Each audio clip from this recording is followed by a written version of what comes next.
Hi everyone. మనం చౌలూరులో ఉన్నాము. మన కర్ణాటక బార్డర్ జస్ట్ ఇంకొక అర్ధ కిలోమీటర్లో ఉంటుందంతే.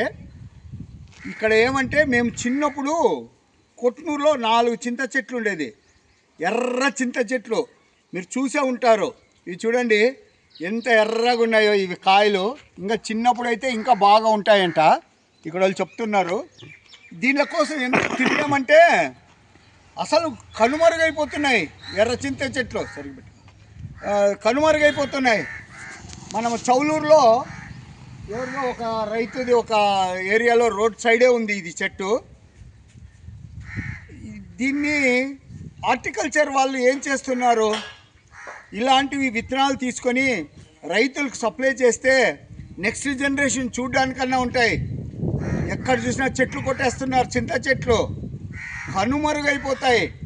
నెక్స్ట్ జనరేషన్ వాళ్ళకు భూమి మీద ఇలా చెట్లు ఉండేను అని ఏదో ఇన్స్టాగ్రామ్లోనో యూట్యూబ్లోనో చూపించాల్సి వస్తుంది. దానికోసమే ఈ వీడియో తీస్తున్నాను.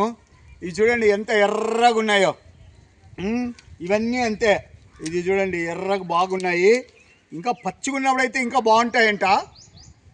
దాన్ని బట్టి చెట్లు నరకకుండా ఈ హార్టికల్చర్ వాళ్ళు ఈ చెట్టుని మోడల్గా తీసుకొని ఎక్కడ దొరకడం లేదు అనకుండా ఈ చెట్లో విత్తనాలు తీసుకొని హార్టికల్చర్ వాళ్ళు విత్తనాలు చేసి రైతులకు రోడ్ సైడు ఎక్కడో ఒక చోట నాటుతారని హార్టికల్చర్ ఆఫీసర్స్కి తెలియజేస్తున్నాను.